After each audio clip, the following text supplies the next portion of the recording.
Oi, gente, tudo bom? Bom, a gente começa hoje a disciplina de saúde mental, ok? A gente vai ter uma ideia aí, né, bacana a respeito, né, das psicopatias, dos psicofármacos, né? Vamos entender um pouquinho como que funciona, né, a política, né, nacional aí de, né, gratuita em torno aí da saúde mental, ok?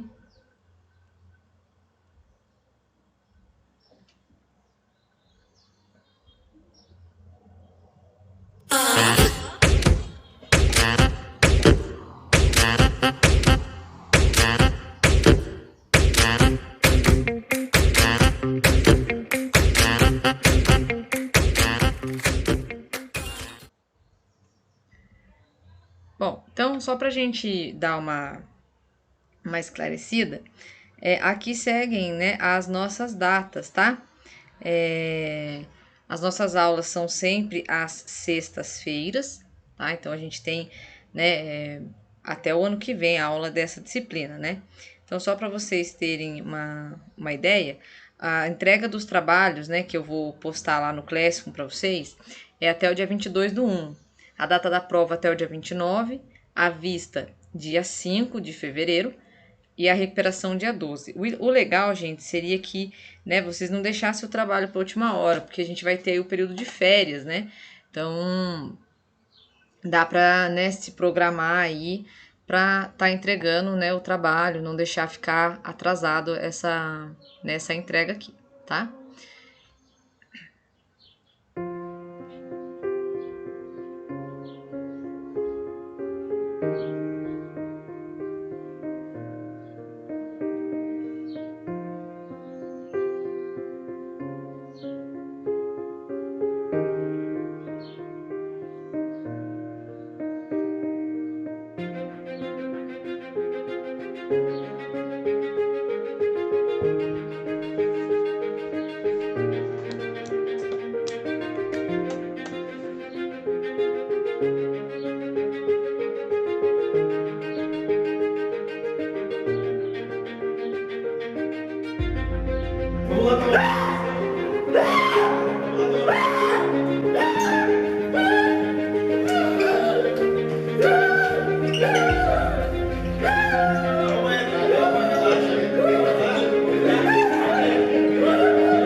Bom, eu passei esse vídeo para vocês agora porque o nosso primeiro tema é justamente contenção, né? E aí o que que acontece? Esse vídeo que eu passei, ele não tem o objetivo de fazer propaganda de nada, né? Não tem nada a ver. Mas eu gosto da forma como eles apresentam a realidade. Talvez a gente não vivencie isso, né, com muita frequência, mas quem trabalha na área de psiquiatria, né, nos grandes centros aí, está acostumado a ver pacientes em surto, né? E aí a gente precisa ter um olhar mais criterioso e humanizado, né, nessas situações. Então a gente escolheu, né, no caso eu escolhi esse primeiro tema, né, esse tema como sendo o primeiro das nossas aulas, justamente porque, né, de uma forma mais dinâmica ele vai se encaixar no contexto que a gente está trabalhando, né? Então, por isso que eu escolhi primeiramente esse tema de contenção. Então, saber como conter, se pode conter, se não pode, como que faz isso, quantas pessoas precisam, né? Em que situações a gente vai fazer uso, né, dessa contenção. Isso tudo é um processo e aí a gente vai estar esclarecendo aí os principais pontos em torno disso, tá? Então, qual que é a indicação da contenção mecânica, né? Ela é utilizada, gente, quando o paciente, né, ele tem aí agitação psicomotora. O que significa isso? As alterações psicológicas dele fazem com que a parte motora responda de forma agressiva, de forma incoerente, né? Uma vez que ele pode causar danos a si próprio, a terceiros, né? Também. Então, por exemplo, aquele paciente que ele, por um motivo psicológico, tá? Ele não consegue, né, se conter, não consegue se controlar. E aí aquela agressividade, né, aquela violência, ela acaba vindo à tona. E aí esse paciente passa por cima de tudo que está na frente dele, profissionais da saúde, parentes, pessoas desconhecidas e ele próprio, né? Os pacientes eles se né, se flagelam muitas vezes, se machucam, se agridem, se jogam contra a parede, batem a cabeça na parede. Isso pode acontecer, né, no caso de pacientes psiquiátricos. Então, a indicação para a contenção, ela é quando o paciente apresenta risco, né, risco físico, né, de lesão a si próprio e a terceiros, tá bom? Então, isso é o que está escrito ali no Conselho Federal de Medicina. E é admitido, né, a contenção em pacientes que apresentam transtorno mental, né, desde que esteja prescrita pelo médico, né, registrada em prontuário e quando for mais adequado para prevenir dano imediato ou iminente ao próprio paciente ou a terceiros. O que isso significa? O médico, ele tem que deixar prescrito, né, ali que o paciente pode precisar de contenção mecânica. Mas vamos supor que a gente está no pronto-socorro, por exemplo, e o paciente apresentou, né, um quadro ali, né, uma agitação psicomotora ali fora, né, do contexto, assim, né, não foi avaliado ainda, o paciente entrou em surto, não tem um médico presente, a enfermagem, só que no cargo do enfermeiro, ok? Então, a enfermeira ou o enfermeiro tem autonomia para prescrever a contenção, tá? Na ausência do médico, tá? Então, não é porque o médico não está presente, né, que o paciente vai acabar se machucando ou machucando a terceiros. Então, o enfermeiro pode prescrever a contenção em situações como essa, tá? Em situações aí, né, de urgência. Contenção física versus contenção mecânica, né? Então, o parecer faz uma diferenciação entre a contenção física e a contenção mecânica. Então, eu peço que vocês deem um pouco de atenção para essa parte, por quê? Porque faz diferença, tá? Faz bastante diferença. Então, ó, a contenção física, ela se caracteriza pela imobilização do paciente por várias pessoas. Então, né, o físico, né, vamos pensar que o físico está relacionado à força física do ser humano, por exemplo, né, para fazer uma associação. Então, no caso de contenção física, significam que eu vou precisar de pessoas para imobilizar o paciente, né? E aí essa imobilização é feita de que forma? No solo, preferencialmente no solo, tá? No solo que eu digo é o chão. tá? E a contenção mecânica, ela é caracterizada pelo uso de faixas, né? Existem contenções, né, de couro ou de tecido, né, que já são próprias para isso, né, em 4 ou 5 pontos que vão fixar o paciente no leito, tá? Então a contenção física é aquela onde as pessoas vão segurar o paciente e a contenção mecânica é aquela que é feita através de faixas, ataduras, tá? Como a gente vai ver feito, né, no laboratório e como tem as imagens aqui abaixo para vocês, tá bom? Como que é o procedimento, tá, gente? A contenção, ela pode ou não ser acompanhada pelo uso de medicamentos, né? De forma a sedar o paciente. Por que eu digo pode ou não? Porque às vezes não tem condições a gente medicar o paciente, tamanho surto que ele está apresentando, tá? O paciente que tiver contido, ele precisa permanecer, né, sob a supervisão, tá? De um membro da equipe. O que acontece? Ele não pode ser deixado sozinho, né? Ele não pode permanecer sozinho. E um detalhe importante, a gente não pode manter a contenção além do tempo necessário. Então, por exemplo, às vezes, né, você pode imaginar assim, nossa, mas o paciente estava tão agitado, por que soltaram ele, né? Desamarraram, né?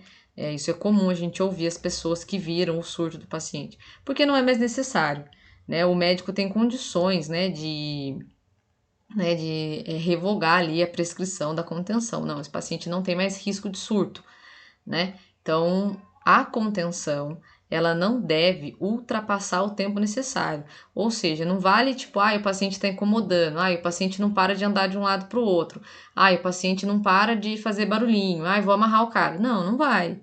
Lembrem, a contenção só é necessária quando o paciente oferece risco a si próprio e a terceiros. Ele ficar andando de um lado para o outro não vai machucar ninguém, ele não vai se machucar, é que as pessoas ficam irritadas, né? Por isso que trabalhar com a saúde mental exige, assim, uma empatia muito grande. E aí eu sempre costumo colocar, se coloque no lugar, né, daquela pessoa que está com a mente confusa, né? Às vezes acontece alguma coisa na vida da gente, a gente já fica desnorteado. Imagina a pessoa que tem uma patologia, né? Se põe no lugar do familiar, que fica vendo a pessoa naquela situação, mas não consegue enxergar o que está acontecendo, porque o problema está dentro da cabeça. Quando é uma ferida, você olha, vê a ferida e trata. Agora, quando o problema está dentro da cabeça das pessoas, é mais difícil, tá?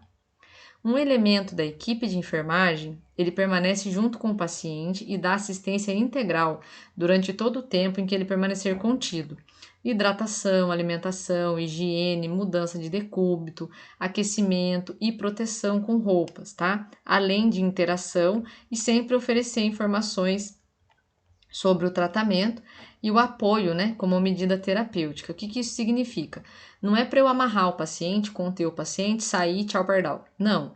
Né, aquele paciente ele vai sentir sede, ele vai sentir fome, ele precisa mudar de posição. Então, realizar a mudança de decúbito com o paciente contido também é importante, tá? Existem vários cuidados que a gente precisa prestar com o paciente que está contido, tá? O paciente sempre será avaliado pelo médico, que prescreverá a contenção e a contenção química, se houver necessidade, que é aqueles medicamentos para deixar o paciente mais tranquilo. Será avaliado pelo enfermeiro responsável a cada meia hora.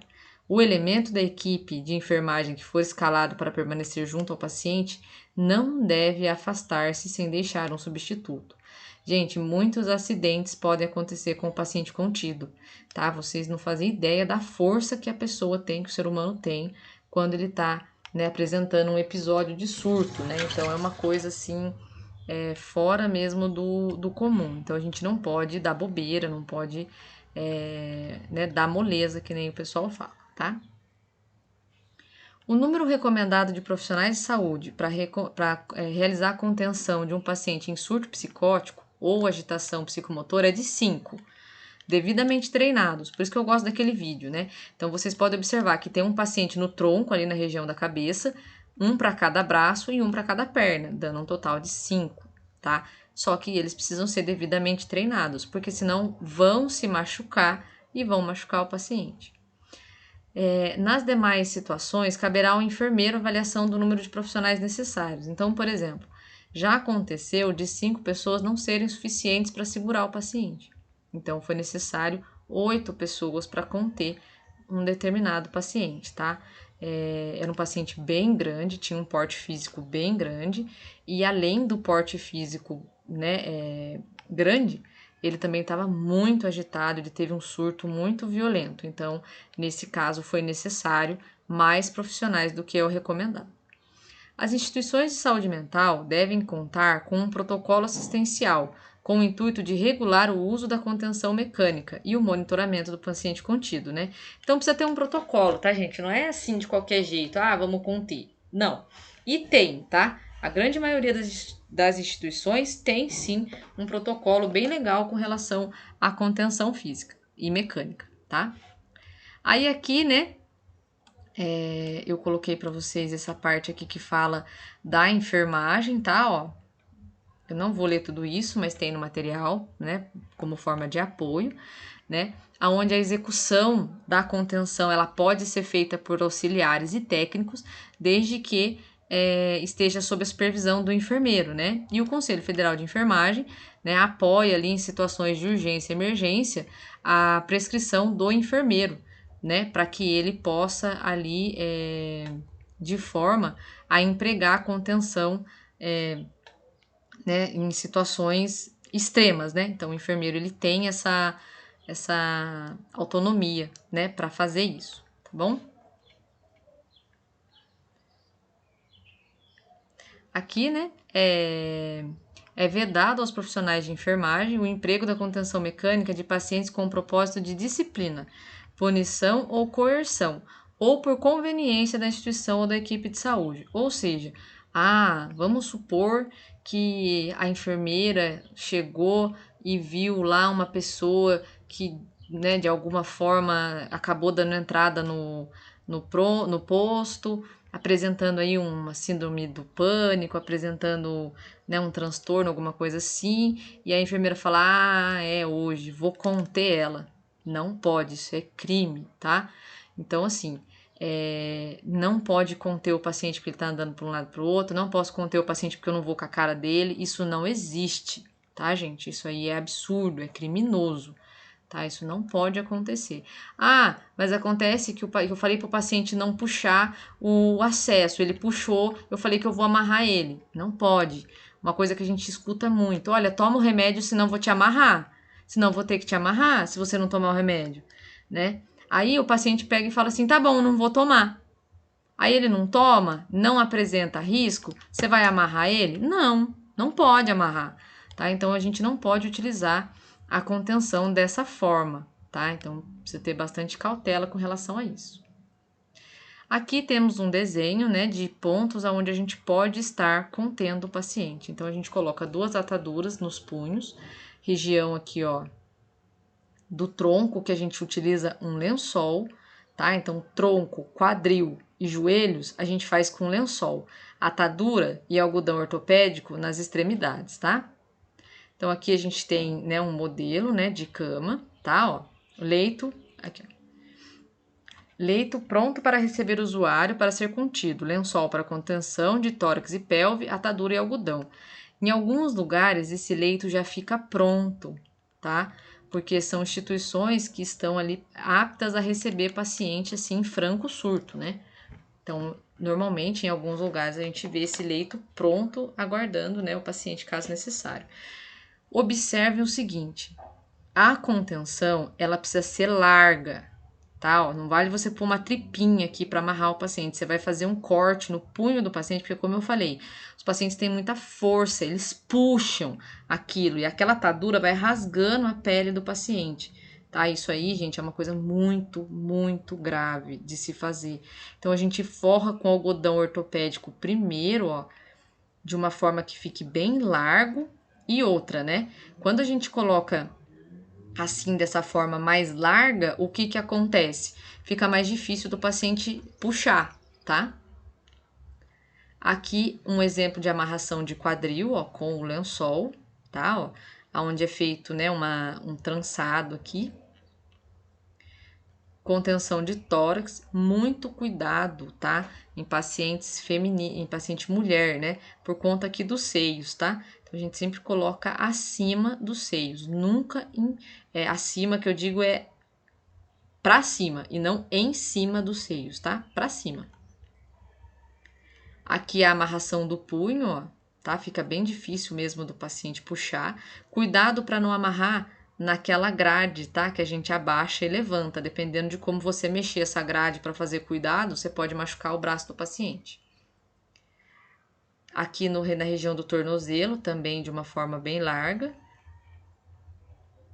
Essa é outra forma de se amarrar os tornozelos com o lençol, ó, bem simples, bem tranquilo. A gente consegue amarrar aqui o tornozelo do paciente.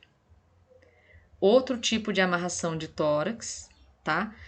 Essas duas aqui, ó, que são amarrações de tórax, tá?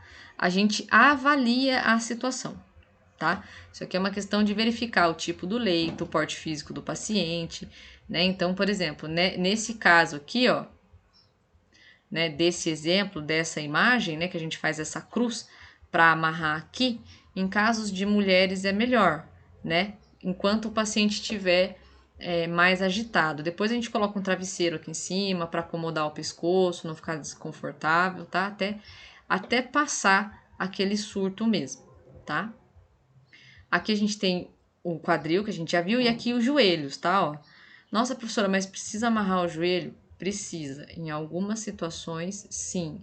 Tá? Em algumas situações, precisa amarrar o joelho. O paciente, ele se bate na maca, tá? Já teve paciente que virou da maca. A equipe estava em volta, o acidente só não foi pior, porque a equipe conseguiu segurar, né, ali, né, de uma forma assim muito rápida, né? Os maqueiros ajudaram também a segurar a maca, porque o paciente virou de tanto que ele se bateu. Essa aqui, gente, é conhecida como mão de gato, tá? O que acontece? Às vezes o paciente ele enfia a unha na palma da mão, né? Ele fica, né, enfiando mesmo a unha na palma da mão, chega a machucar. Então a gente pode fazer a mão de gato, tá? Enrola um algodão ortopédico e a atadura em volta. Só que isso aqui, gente, não pode permanecer no paciente por longos períodos. Imagina você ficar, tipo, muitas horas com a mão fechada, né? Então, passou, o paciente se acalmou, retira a contenção, tá? E aí, o que vai acontecer agora? Eu vou postar o vídeo, né, da execução da técnica no laboratório, tá bom? Como que nós fazemos para amarrar, né, para fazer a amarração correta no laboratório, tá? Então, fica aqui a parte teórica para vocês. Muito obrigada.